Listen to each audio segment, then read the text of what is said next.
Okay, Abang Kan, kita nak start masuk topik yang telah dibincangkan sedikit di media masa kan. KL ni busy. Kalau kena masuk KL ni pukul 8, malasnya ada benda pukul 8 pagi kat KL, malas nak masuk. Kadang kita akan panggil Grab lah, biarlah Grab tu bawa lah, biarlah dia yang jam, aku duduk belakang, rehat kejap, tidur, pakai phone ke apa, at least tak payah drive, tak payah go through the traffic. So because of this, ada orang nak dekat KL akan dikenakan charge kesesakan. So is this something yang baik untuk industri, and industri tu industri kereta ke, industri yang perlu ada di KL ke, awak pengguna pula? Saya rasa isu ni pernah masuk ke parlimen. Masa tu dicadangkan oleh Menteri Wilayah, tak silap, kalau tak silap saya pada waktu itu. Menteri Wilayah yang sekarang ke? Sekarang ni. I think benda ni sebenarnya dah cerita lama dah. Sebelum ni pun dah cerita sebelum ni pernah satu topik kemungkinan motosikal tidak dibenarkan masuk ke kawasan KL pada waktu itu. Masa itu tak silap saya ada banyak kes melibatkan jenayah, melibatkan motosikal pada waktu itu, tak silap saya masa tu. So I think right now pun ada juga katakan mungkin nak cadangan. Benda ni dah dibuat di Singapura, yes. Dekat kita Singapura lah. Yes. Ada time tertentu masuk ke kawasan tu akan dikenakan tolak pembayaran lah benda tu. Charge lah. Ikut waktu Ikut waktu. Dia ada peak hour. Contohnya pukul 4 sampai pukul 6 contohnya. That's why lah kadang-kadang kita nampak ada yang tunggu dekat tepi. Mungkin 1 minit lagi. Itu kat Singapura lah. Kita boleh lihat lah. Itu paling terdekat dengan kita lah. And another place yang jauh sikit dari kita is London. London ada. Betul, ada benda tu. Dan ada juga setengah tempat dia tak kenakan charge. Dia kenakan dari segi halangan dari segi nombor plate. Contohnya macam di Indonesia, di China contohnya.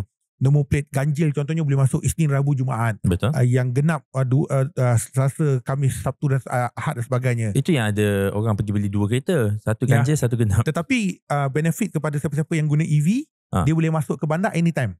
Maksudnya tiada sekatan. Ini kat mana? Kat Indonesia? Itu di China. Saya rasa di UK pun sama juga. Di UK termasuklah parking space. Contohnya macam anda majlis perbandaran, parking kadang-kadang free untuk EV. Untuk EV.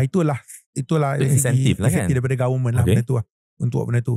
Itu satu cadangan yang bagus sebenarnya. Tetapi saya tidak bersetuju benda itu.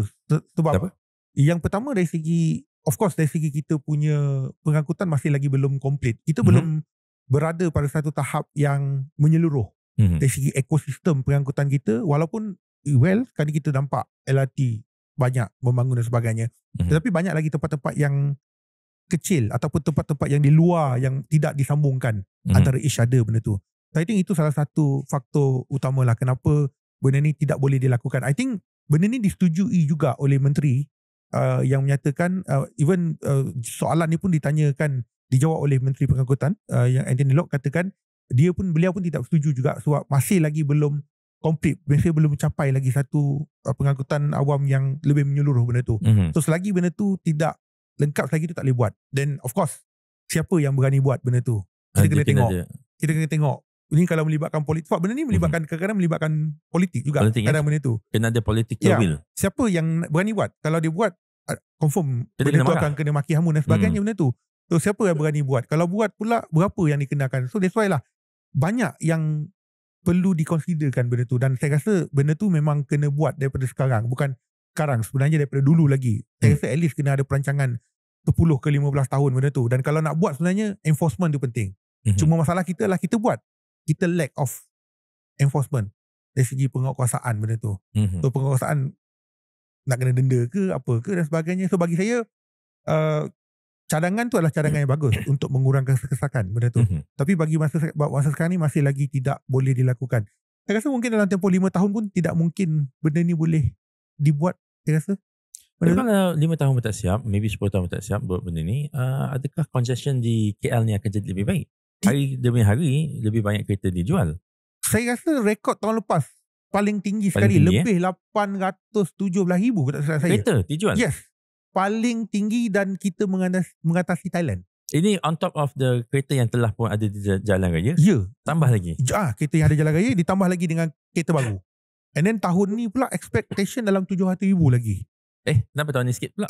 Of course tahun sebelum tu ada dari segi order yang previously kan COVID. So ada banyak kereta yang pending order. So that's why masih ada lagi. Masih ada lagi. Sekarang pun masih ada. Even waiting period ada yang 3 bulan ada, tapi makin pendek lah berbanding daripada dulu. And then ada banyak lagi lambakan jenama-jenama baru masuk. Kita tak cerita lagi banyak-banyak brand baru masuk. Betul. Kan dari segi macam-macam lah. Bagi saya benda tu idea yang bagus, tapi masih kurang lagi sesuai dilaksanakan. Tetapi saya nak sentuh satu benda adalah selain daripada pengangkutan sebenarnya, kita tak boleh nak melupakan dari segi fasiliti untuk pejalan kaki dan juga mungkin bicycle. Kalau kita melihat di negara, contohnya baru-baru ni saya pergi ke mana China. Itu kan China. China salah satu lah. Salah satunya. Salah satu lagi saya pergi hari tu, saya pergi ke Milan hari tu. Milan, Italy. Saya pergi ke Portugal. Saya pergi Portugal, ataupun hari tu saya pergi ke Sweden dan sebagainya. So situ memang banyak, dia ada tempat untuk berjalan kaki dan juga bicycle, ruangan khas. Tapi boleh di-argue yang di negara-negara yang abangan cakap ni adalah negara-negara yang dia punya temperature adalah sejuk. Ataupun sejuk lah senang cerita. So nak jalan tu tak penat sangat lah. Bila jalan tu dia penat because penat berjalan, bukan sebab penat matahari. Macam asyik macam tu, faham. I think kalau kita nampak di KL pun ada juga tempat berjalan kaki yang berada di atas, yang aircon, yang dia linkkan benda tu kan. So I think ada banyak cara yang boleh dibuat benda tu. So bagi saya benda tu kena complete dulu lah. Bukan setakat di KL, tapi luar daripada KL sikit. Contohnya macam saya duduk di Kota Warisan contohnya. Tu macam mana saya nak pengangkutan nak ke sana. So sekarang ni orang lebih rela untuk membawa kereta sendiri. Betul. Tapi dengan ada LRT saya rasa bagus, sebab semua orang parking dekat LRT. Park and ride lah. Tetapi tak cukup. Tak cukup parking tak cukup. Kalau kita tengok dekat Cyberjaya tu sampai kena saman, tapi dia nak park and ride, tapi parking tak cukup, so dia terpaksa park kat luar. Kena saman. Lepas tu Majlis Pembandaran Sepang lah kalau kat Cyberjaya tu pergi saman, which doesn't make sense lah. So macam mana orang nak naik pengangkutan? So saya pun personally, saya bukan orang yang naik pengangkutan awam. Saya rasa saya duduk KL lebih 10 tahun tak naik boleh kira pakai jari untuk bas. Okay. LRT saya naik lah. Kenapa tu? Kenapa tak naik bas? Dari segi time. Sebab yang pertama time. LRT, okay, untuk LRT, MRT saya rasa tak ada isu. Setiap 2 minit, 3 minit, 4 minit, 5 minit ada. Tetapi untuk macam like KTM kadang-kadang 15 minit, 3 kalau bukan peak hour, tengah jam nak tunggu. Apatah lagi bas. So macam membuang masa lah kan. Sebab kita kadang-kadang nak point to point. And then kalau boleh nak benda tu tepat pada waktu. Tapi kadang kalau dia orang lambat, kita yang lambat. Betul. Walaupun kita ada lorong bas, tapi bagi saya pun lorong bas tu pun dia sebenarnya adalah masalah individu sebenarnya, dan masalah kita sendiri lah. Kita pun salah gunakan dari segi lorong bas dan sebagainya. Dan dari segi enforcement pun tak cukup Tak cukup. So kita dah cakap banyak pasal isu ini, di mana kalau cakap pasal transport, LRT, bas, lorong bas, kita belum sentuh lagi pasal Grab. Grab tapi takkan naik Grab tiap hari. So basically KL ni ada banyak masalah-masalah yang sedia ada. Jika congestion charge ni dikenakan, do you agree that ia hanya akan membebankan rakyat pada waktu ini? Yes, sudah semestinya. Itu antara poin kenapa benda tu tidak boleh lakukan, ataupun cadangan tu ditolak buat masa sekarang lah benda tu. So kalau nak kena, berapa dia nak kenakan? Dia tak boleh terlalu murah. Kalau murah, orang kaya function. Bayar je kan? Yalah. Macam Cik Bayi kata, orang kaya dia tak kisah benda tu. Janji sampai saya bayar benda tu. Cost lah, yes. Tapi kalau dia naik e-hailing sekali pun, dia kena bayar juga. Untuk charge congestion charge lah. Benda tu juga sama juga benda tu. Kan? So dia tak boleh terlalu murah sangat. Kalau nak lebih mahal sikit. Mahal tu berapa pula? Kalau mahal, orang akan marah. So benda tu akan berkait rapat. At the end, politik jugalah benda tu. So in my opinion, benda yang kita sebut tadi, masalah-masalah tu perlu diselesaikan dahulu sampai ada rakyat yang kata, tak apalah, aku naik je lah public transport because it is too efficient, dan aku tak kisah pun pasal congestion charge ni. Ni cuma ni cara yang paling terakhir lah. Yang paling penting is negara kena sediakan infrastruktur yang sungguh elok supaya kita sendiri voluntarily nak naik bas lah, atau naik LRT lah. Betul. Macam Abang sendiri kata, sendiri tak nak naik bas sebab ambil masa. Tapi kalau bas tu tepat waktu dia, automatik sebab dalam murah. Cuma satu masalah kita, kenapa kita buat benda di luar negara? Kenapa kalau kita travel, kita sanggup untuk naik segala public transport benda tu? To me it's because it's efficient. I know dia punya time tu boleh masuk pada waktu yang sama. Kita kena tengok kita berada dekat negara mana lah benda tu kan. So macam saya kata lah, benda tu first kesanggupan kita lah.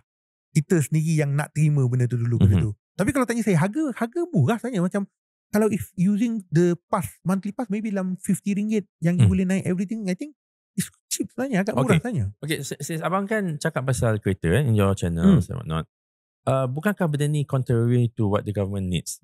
Kerajaan nampak macam asyik nak menjual kereta je. Ini salah kami jugalah. Kami banyak cerita pasal kereta. Itu salah Abang Gan dan Pandu Laju dan Hazri dan kereta. Tetapi okay, let's say kita tengok cakap pasal PNB. Kita go all the way sampai PNB and then kita cakap pasal ESB. Then this GLCs termasuklah Sime Darby. So kalau you perasan termasuklah DRB Highcom. This one adalah GLCs yang dia jual apa? Selain daripada dia jual rumah dan whatnot, dia jual kereta, BMW, BYD, Perodua. Semua itu ada related to kerajaan. So, bukankah kerajaan akan ada interest kepentingan untuk menjual as many cars as possible? At the same time, buat apa dia nak buat infrastruktur yang kita sebut ni? Sebab kalau lagi ramai orang pergi pakai public transport, kuranglah orang pergi beli kereta. So macam mana? Dia tak bercanggah ke kerajaan? Tidak juga benda tu dia tidak bercanggah. Saya benda tu selari. Sebab saya tak merasakan yang menyatakan kalau public transport bagus, kereta jual tak banyak. Tidak. Benda tu perlu selari. Contohnya dia kena ada berlawanan. Public transport bagus, harga kereta mahal. Yes. Okay. Tapi kalau public transport bagus, harga kereta masih lagi mampu milik, orang masih lagi membeli kenderaan. Benda itu. So benda tu kena ada satu halangan yang kena putuskan. Halangan yang ini. Contohnya dari segi contoh sekarang ni. Kita duk cerita pasal EV. Okay. EV murah sebab no tax. Low tax, yes. No tax. If ada tax, harga jadi mahal, siapa nak beli? Tak ada orang beli. Betul. Benda tu akan menjadi semakin berkurangan. So polisi government itu memainkan peranan juga sebenarnya. Betul. So apabila polisi itu tak jelas, benda itu tidak boleh dirancang, benda itu akan terbantut. Maksud saya adalah, buat masa sekarang ni kita tahu cukai free tax sampai hujung tahun ni. Betul. Untuk CBU. Untuk CBU. Okay. CKD masih ada lagi. So sekarang ni kita tak tahu lagi sama ada benda ni akan diteruskan ataupun tidak. Betul. So kita tak tahu. Sama juga dengan konsep government tak announce lagi bilakah ICE car tak boleh dijual. Kita tak tahu. So kalau dia dah kata okay, mulai 2035 tiada lagi ICE boleh dijual, so situ kita dah boleh tahulah macam mana kita nak merancang for the next step dan sebagainya. Benda tu. So polisi tu memainkan peranan penting juga. Tapi berbalik pada Cik Faiz kata tadi tu, benda tu dia kena ada satu yang berlawanan. Kalau dia improvekan infrastruktur, ni dari segi infrastruktur dan sebagainya, dari segi pengangkutan awam sebagainya, tapi pada masa sama juga kalau dari segi kenderaan dia bagi offer yang bagus, harga yang masih lagi mampu milik, benda tu tidak efek. Kecuali kalau saya katakan salah satu dia harga kereta jadi mahal. Orang kemampuan orang membeli kurang. Yang kedua mungkin loan daripada 9 tahun jadi 5 tahun je. So kemampuan orang tu makin membeli semakin berkurang kan. Benda tu mungkin boleh kurangkan dari segi satu side sebenarnya. Okay. The reason I tanya is because dekat Singapore nak beli kereta ni COE. macam satu benda yang bukan mustahil lah, tapi expensive lah. Betul. You have to spend a lot of money. So rakyat dia secara default ni akan pakai public transport. Tak kisah jalan kaki, naik bas. Bas dia quite efficient. And of course dia naiklah dia punya MRT. So boleh pula. So maknanya kalau lah kereta ni dimahalkan, ownership of kereta ni dimahalkan, tetapi at the same time public transport tu dibuat dengan baik, betul, then tak ada masalah. And kerajaan Singapore tidak ada kepentingan untuk menjual kereta sebab dia tak ada pun bisnes-bisnes macam Perodua, Proton semua ni. Saya faham apa yang Cik Faiz kata relate tadi tu. Tapi tu saya kata tadi tu, dia kena ada kontras satu. Kenapa orang tak beli kereta sebab harga kereta mahal, nak ada COE and then 10 tahun lepas tu kena scrap dan sebagainya. Benda-benda itu yang orang consider untuk membeli.